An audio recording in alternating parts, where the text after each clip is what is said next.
قلبي والهان عمقام الهرر السلطان تهنيت نسيت الأحزان يلي جواني ميلت قلبي والهان عمقام الهرر. Пишет о том, что они с мужем ищут вторую жену. Почему дозволено многоженство? Для того, чтобы мужчина не прелюбодействовал. Потому что прелюбодействие — это страшный грех. Ну и чтобы помогать разведенным женщинам с детьми.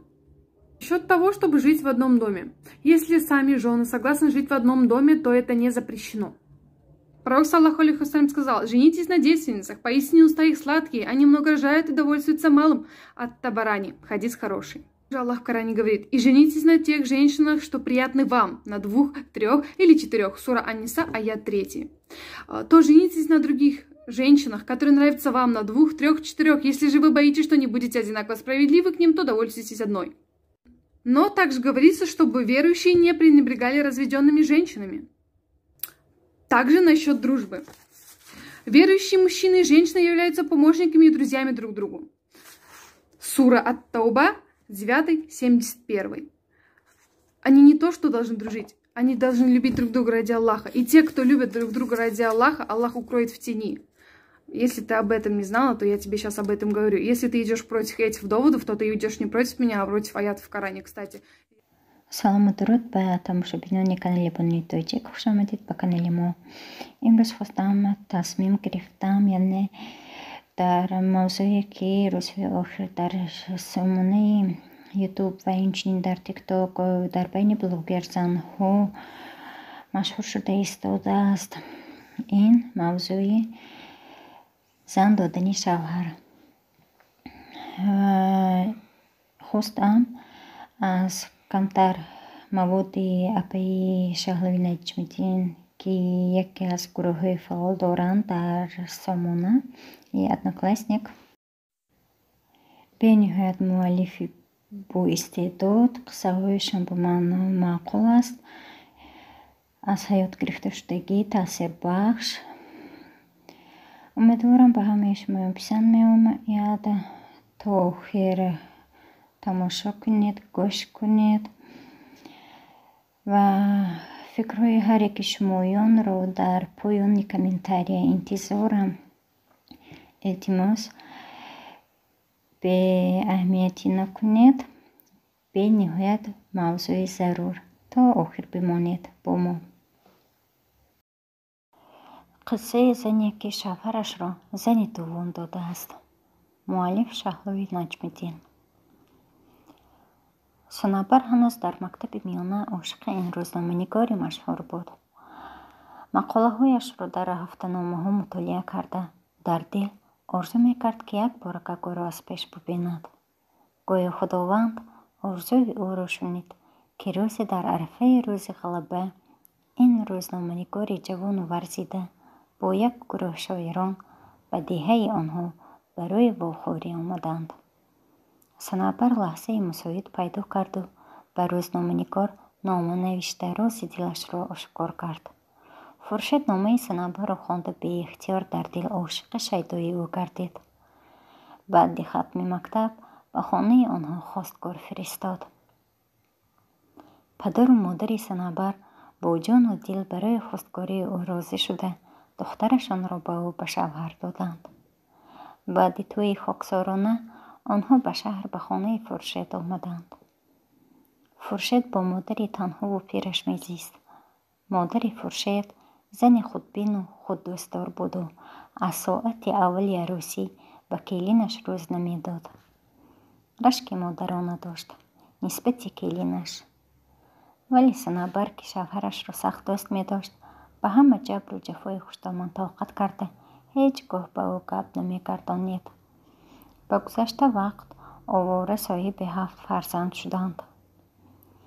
اما یک بار تن صنوبر سخت دردمند شده سلامتیش روز از روز بدتر می شد. شوهرش او را به بیمارخانه برد. بعد تشخیص طبی گفتند که احتمالاً به درد ورم تلخه و جگر گرفتار است. اما درد عمیقش را معاین کرده نتوانستند. صنوبر اکنون اینجا و پریشان خاطر گردیده دیگر نمیخواست که شبانه در پهلویش مرد باشد. ба шавҳараш низ оҳу воҳ карда аз дардпеч тоб хӯрдани завҷааш ба дилаш зада буд. хуршед пинҳонӣ аз ҳамсараш бо занҳои зиёде муносибати маҳрамона дошт. лаҳни хушу ширинзабониаш занҳоро тез ба худ мафтун мекард. санобар ки ин одати шавҳарашро медонист, рӯзе ба шавҳар гуфт ки биё туро зан диҳем, то он ҳалолу бо никоҳи мусулмонӣ бошад. чӣ? дод зад нобоварона Хуршед. О, чӣ тарсидӣ? охир ман ҳеҷ бовар намекунам ки ту ин гапҳоро худат гуфта истода бошӣ. медонам ки габи тайби дилатро гуфтам, аммо ман ҷиддӣ ба ту ин гапро гуфта истодаам. бовар кун, хаёл мекунам ки маро санҷида истодаӣ. не азизам, мехоҳам ки ту ҳам орому хушбахт бошӣ, чунки ман аз мард безорам. тамоми баданам дард мекунад. агар ту иҷозат диҳӣ, чаро не? дилат мехоҳадо. ту агар розӣ бошӣ ҷонам, пас ман худам барои духтари аз шавҳар ҷудошудаи бефарзанд яро меёбам. худам ёбам чӣ? не, ҳаргиз не. пас ту шояд ба дили ман наёбӣ. меёбамад. мисли худат бошад, зебову нозанин. ман медонам ки ба ту чӣ хел зан писанд аст. майлаш, чӣ хеле ки ба худат маъқул аст, амал кун. санобар аз паси арӯзкобӣ барои шавҳараш шуд. вақте ки ба хонаи модари Хуршеда ба хостгорӣ омад, онҳо ҳайрон шуданд ки санобар барои ки духтарашонро хостгорӣ мекарда бошад. ҳангоме ки санобар бо табассум оромона гуфт ки барои шавҳарам, духтаратонро хостгорӣ мекунам, онҳо аз ҳайрат чӣ гуфтанашонро намедонистанд. шӯхӣ доред? чӣ, магар ман ба масхарабос монандам? охир ман худам беморам ва ба шавҳарам ҳамчун мард зан лозим аст, мефаҳмед? ман рафтору хислати духтари шуморо аз бисёриҳо пурсида гирифтам. ба ман писанд омад духтари шумо. барои ҳамин хоҳишмандам ки таклифи маро рад накунеду ӯро ба шавҳари ман ба занӣ диҳед. он гаҳ духтари мо дар куҷо зиндагӣ мекунад? дар хонаи манда? якҷоя? оре. онҳо хостгории ӯро пазируфтанду розӣ шуданд ки духтари бефарзандашонро, ки ба наздики аз шавҳар ҷудо шуда буд, ба Хуршед ба занӣ диҳанд. тӯи хеле хоксорона гузашт. санобар шарт гузошт ки шавҳараш танҳо ба хонаи онҳо барои овардани арӯс мераваду халос. маърака хурдака гузарад. шаби аввали домодии шавҳараш, санобар ки то ин дам тамоман рашк надошт, ногаҳон дилаш беқарор шуда сару калобаашро гум кард. ба хонаи арӯс даромад. арӯс шарм карда аз ҷояш парида хест. Хуршед бошад, аллакай назди арӯс нишаста, дасти ӯро медошт. ин ҳолатро дида қалби санобар боз ҳам бештар беқарор шуд. шаби нахустини арӯсии худаш ба хотираш омад, ки Хуршеди шоиртаб онро бо суханҳои ширин оғоз карда буд. рашк гулаи санобарро боғӣ карда оромаш намегузошт. шин арӯс, ин шавҳари ман аз шавҳари ту аз ҳамин шаб сар карда. фаҳмидӣ? агар аз гапи ман бароӣ, сахт хафаат мекунам. Хуршед ба санобари парешон нигаристу ҳис кард, ки ӯ рашк карда истодааст. барои ҳамин шӯхиомез гуфт, ман аз ҳардуятон ягон ҷоям кам намешавад ку? шаби хуш. санобар ба берун баромад. борони нармак меборид. қалбаш ба мисли ана ҳамин борон мегирист. фарзанди калонӣ ки хеле боақл буд, ин ҳолати равонии модарро дида омада ӯро ба оғӯш кашиду гуфт ки очаҷон, худатон падарамро зан додеду боз гирья мекунед? ман гирья надорам.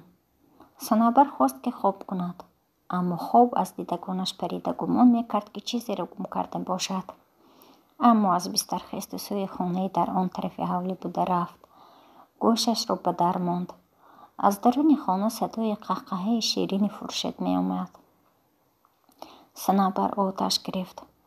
خورشید برای عروسی نوش شیرخوانی می کرد. روی شیر برین سپیدی او را وصف می کرد و می گفت که چونین زنی موزون قامت را بار اول می بیند.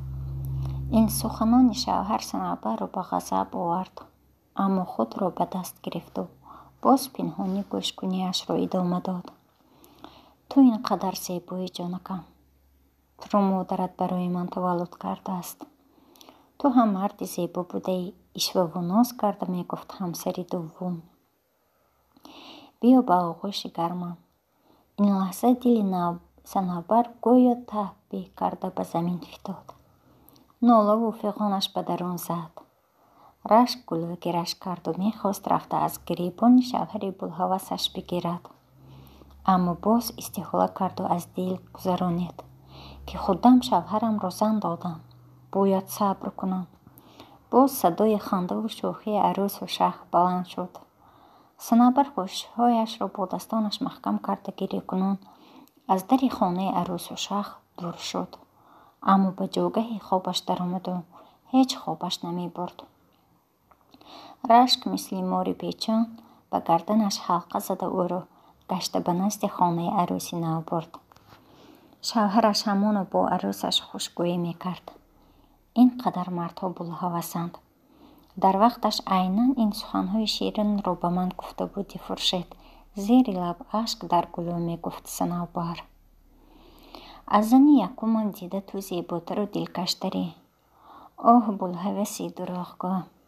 صنوبر به زور خود را نگاه می داشت تا رفت شوهر را برای گپهای دروغش بوغه کرده نکشد. خورشید برای نوارسش سرودخوانی می کرد. صنوبر در پشت در تا ساعت 3 شب نشسته گریه کرد. سپس از رفتار خود شرم کرده راه به سوی حجره خود گرفت. فرزندانش مست خوب بودند. امروز در این محله فقط گپ زنگیری خورشید بود. همسایه ها انگشت حیرت می کشیدند که چی طور صنوبر بدرشک توانست همسرش را خودش خواستگاری کرده زنی دوم بدهد. صنوبر سخنان شیرین شوهرش را نسبت عروسی نو شنیده دلش زرداب شده بود. آخر شب نخستین عروسیش خورشید بلند سرود می خوند و وصف روی موهای خرمایی او را می کرد. قسم بالوی قسم می خورد که تا دم مرگ به صنوبر وفا می کند و برای دیگر زنی نگاه نمی کند. صنوبر تا این ساعت فکر می کرد که شاید تا به این درجه رشک نکند، اما امشب برایش گویا دوزخ گشاده شد. خود را معلق میان زمین و آسمان تصور می کرد. خواب از دیدگانش پریده دلش هوایی شده بود. ای خورشید، اینقدر مرا سوزانده. برای مردها فقط زنی سالم در کار بوده است و خلاص. این است حقیقت تلخ زندگی. مادرم دائما نصیحت می کردند که شور سخت دوست ندار. آنها لایق دوستداری نیستند. آنها تنها عاشق شبند. اکنون بعد این قدر سالهای اویله‌داری درک کردم که این سخنها از زندگی گرفته شده است. یگان مرد دنیا وفا نداشته است. صنوبر اوف کنان از بسترش خیست و باز قلبش به تپش آمده به اختیار آهسته مثل دوست ها راه سوی حولی پایین گرفت. خودش نمیدانست که چطور به آنجا رسیده آمد. هنوزم عروس و داماد قهقه کرده باز مشاهده داشتند. ای موره مردک ناصرم، تو کی از زن سیر می کرده باشی؟ زیر لب حقارت کرد شوهرش را صنوبر. عروس ناز و اشوه کرده می گفت که خواب دارد. خورشید باشد همان سخن پردازی کرده می گفت که امشب شب وصل است و خواب کردن گناه است. صنوبر به ساعت نگریست. الکی صبح می دمید. دری آنها را سخت گفته داد زد. کنی برایت عروس و دامادی کخه شرم نمی دارید آوازتان تا حجره کودک رسید. عیب است آخر. خورشید با قهر در را گشاده سویش دوغ زد. امروز میتی ما را به خانه خودت. من و عروسم تا 3 شب و 3 روز استگی چادر نمیبرویم. خودت زنم دادی و با سحر کتی آمده عیشم رو تلخ میکنی. رو از اینجا. من گفتنی بودم که عروسی نو موافق تعامل باید حولی رو بد صبحانه تیار کند. میکند. اما بعد 3 روز. صنابر اشک چشمانش را پاک کرده به حولی بالو برگشت. حولی ها را تازه رفته از پی شیر برنج پذیر شد. دلش از رشک میسوخت چون هیزمی تر. رشک گویا دل و جگری مرا خورده ایستاده است. گمانم که تا بگاهی میمیرم بیکارد. این رشک زنانه اینقدر گنده بوده است. در یک شبانه روز اینقدر خود را بوی دادم. شبهای دیگر چی کار میکرده باشم؟ زندگی برای معنیش را گم کرده است. دیگر حتی فرزندانم به نظرم نمی نمایند. این چی درد است؟ رشک زنانه. صنابر خود به خود گپ زده برای بیدار کردن فرزندانش به خانه خواب در آمد. پسری خردی اشک چشمان او را پیخست کرد و پرسید: اوچه جان، چی گپ شد؟ چی گریه کردید؟ هیچ چیز به نظرت نمودگیست. اوچه جان، اکنون زنی دوم پدرم همراه ما می ایستد می؟ هم بچه جان، اما یک مادر داریم که او زنی پدری شماست. من باشم برای شمایان همیشه مادر یگانه میمانم. صنابر برای عروس و داماد در یک طبق شیر برنج و عسل و نان و چای گرفته آمد. عروس در رو گشاده طبق را از دست او بیشرمانه چنگ زده گرفت و حتی رحمت هم نگفت. او تیرانچکه بینو علاقه خود جین شده است که حالا ایستا تو با صابونی منجام نشسته ای. صنابر نصف روزی برای عروس و داماد آش پلو سرگوشت پخته به دست پسر خردی به آنها فرستاد. دیگر دیدار آنها را دیدن نمیخواست. ولی همین که آسمان را پرده تاریکی فرا گرفت، دلی او را هم یک احساس نامفهوم سیاه به تارهای خود پیچانیده گرفت. از بستر خوابش آهسته خیست و به سرش روی مالش را بسته نوگنوگی پا به کوچه برآمد. در دم دری حجره عروس داماد ایستاده گوشش را به در نزدیک برد. امشب هم فرشت بلند خندید به عروسش لطیفه های بیشرمانه گفته او را میخنداند. آنها چنان سرگرم مست همدیگر بودند که حتی سلفه کردن صنابر را پی نبردند. هر یک خنده عروسی نه به قلب صنابر ضربه میزد. پشت دری آنها دهانش را سخت پوشیده میگریست با درد. این رشک زنانه او را به اینجا آورده از خود بی خود میساخت. امشب هم تا صبح او پشت دری شوهرش و عروسش نشسته آنها را مثل راهزن پنهانی نظاره کرد. شب سوم صنابر یک بار بستری گردید. خود را بد حس کرده سرش درد میکرد. از جایش خسته نمیتوانست. به دخترش گفت که رفته پدرشان را فریاد کند. اما فرشت نآمد. حتی نپرسید که چه حال داره. صنابر شبانه به سوزش بدنش اهمیت نداده با تب بلند به حولی پایین رهسپار گردید. اما در بیرون پایهایش کرخت شده بیحول و بیاد افتید. وقتی که به هوش آمد بالای سرش فرزندانش راست می ایستادند. اوچه جان، به شما چی شد؟ چرا در نیم شب خودتون تنها به بیرون برآمدید؟ مگر در تاریکی از چیزی ترسیدید؟ نه، نترسیدم. اما سرم درد کرد و شاید برای همین بیهوش شده باشم. پدرتان نآمد؟ اوچه جان، خودتون پدرم را دیده و دانسته زن دادید و باز افسوس میخورید. نه، من تمام پروا ندارم. اما من گفته بودم که به او رسانید تا آمده مرا به دکتر برد. پدرم گفتند که او شخی نو است. صدقه نامی شخی شود. صنابر اکنون سخت پشیمان بود که چرا شوهرش را در پیش خودش زن داد. اکنون از رشک میسوخت و میسوخت. آرامی زندگیش رفته بود. عروسی نه بعد 3 روز به حولی برآمده جلوه کنان به زور و ناچار در دست جاراب حولی می رفت. فرشت همین که از کار می آمد حتی با فرزندانش سردکک سلام داده به عروس کوبی می در آمد. برای عروسی نوش حتما یگان میوه یا شیرینی می آورد. صنابر رو از این علمش می آمد که در وقتش بار شوهرش برایش یک دانه شکلات نآورده است. санабар дар набудани Фуршет ба ҳуҷраи ӯ даромада хонара норофтаву бетартиб дид. ғазабаш омада ба арӯс гуфт: о ту чӣ хеле арӯси наве, ки хона чиркуну бетартиб аст. Кани дарав хонаро покиза бикун, айб аст. апа худам тозаву ороста бошам шудааст. Фуршет тозагии хонаро намебинад. зан бояд аввал худашро нигоҳ кунад. санабар ба пои арӯси навро нишаста фикр карду аз дил гузаронид. тавба, ман муддати ин солҳои оиладорӣ ҳамеша кӯшиш мекардам, ки хонам тозаву покиза бошаду хӯрокҳои шавҳарам тайёр. аммо ба худам кам аҳамият медодам. ҳатто аз боиси бисёрии кор дар як ҳафта як бор худамро дар оина медидам. ин духтар бошад бало будааст. рости гапро гуфт. агар худамро аҳамият медодам, шояд бемор ҳам намешудам.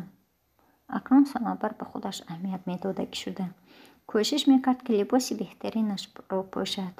мӯйҳои дарозашро яктоб бофта ба гирди сараш печонад. атрҳои хушбӯйро истифода бурду худро ҳамчун давраи аввали арӯсиаш мепиндошт. вале Фуршет гӯё кӯру шуда ба ӯ аҳамият намедод. рост сӯи ҳавлии поин мерафт. хушу ёдаш ба арӯси наваш банд буд. санабар аз рашк чӣ кор карданашро намедонист. бистари сардашро оғош карда то субҳ мегрист. аз иштибоҳи кардааш пушаймон буд. боре ба назди зани дуввуми шавҳараш омада гуфт, ки ту чаро ин қадар шавҳари маро ба худат ҷалб карда истодаӣ. гӯш кун апа, ман ягон коре накардам барои ӯро ба худам наздик кардам. Фуршет на танҳо шавҳари ту, балки шавҳари ман ҳам мебошад. дар вақташ худат маро барои ӯ хостгорӣ кардаӣ. барои ҳамин ба сари ман омада таҳдид накун.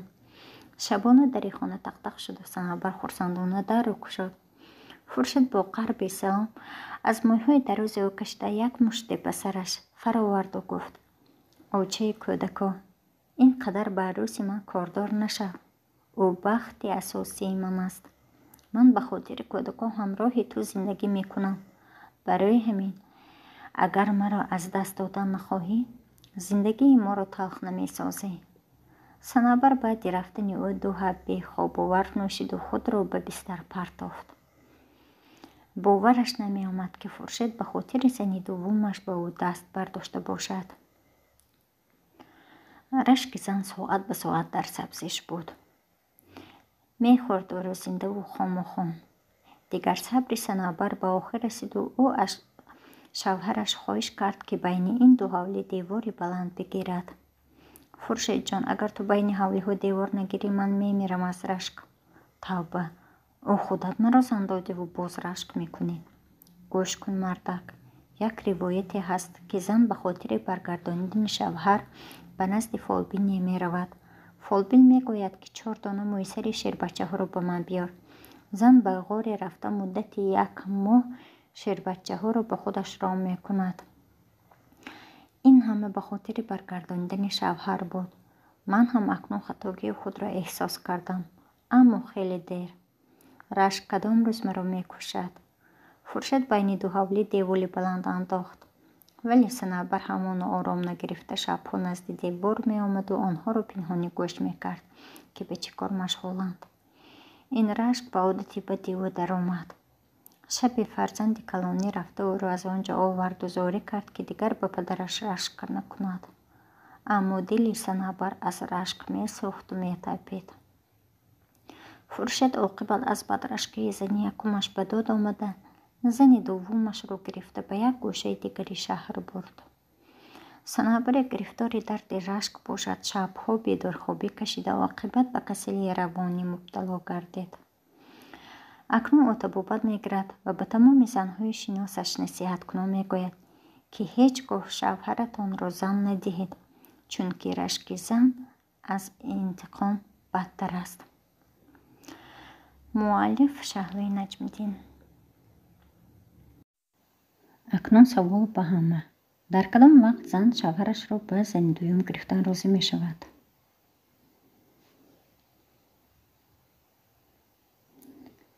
وریانت وقتی زن بی ظهوریات باشد، وقت شوهرش را دوست ندارد، طلبات شوهرش را قانع کرده نتواند، وقت بیمار باشد، به خاطر ثواب کم در کم. مراجعت به اون زنهایی که شوهر خود را دوم زن داده‌اند، مطالعه کنید، باوری دارم، راه درست را انتخاب میکنید. از همین قسم خلاصه خود را میبرارید. چه که میگویند یک نقطه بس است. باقی تنسیت و خانه آباد. خدایار مددگارتان باشد. تا نوارهای آینده. تشکر زیاد به همه شمایان. خیر.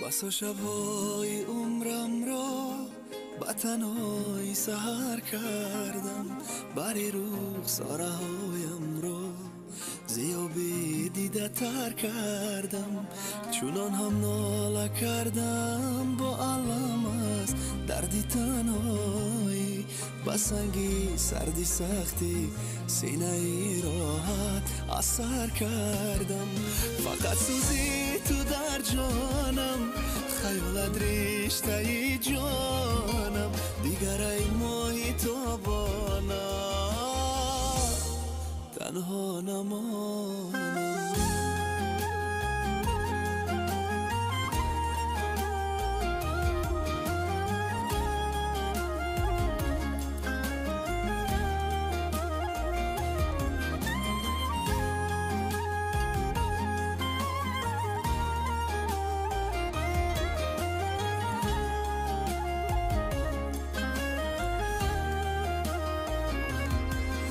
سوزی نهانی من خبر از دردی عشقت بود، ببین دردی شیرینت را درونی سینه جا کردم، شمال حلقه در را با جنبی شاورد گاهی بیامد گفت از سوی در، با صد امید نظر کردم، فقط سوزی تو در جانم، خیالت رشته ای جانم، دیگر ای ماهی تابانم تنها نمانم.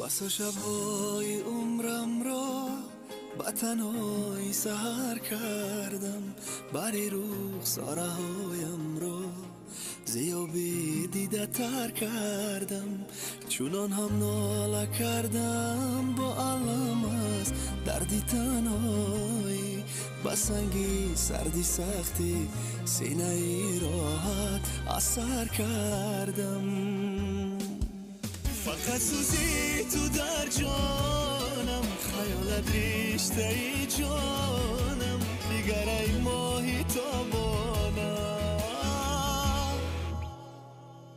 تنها نمانم.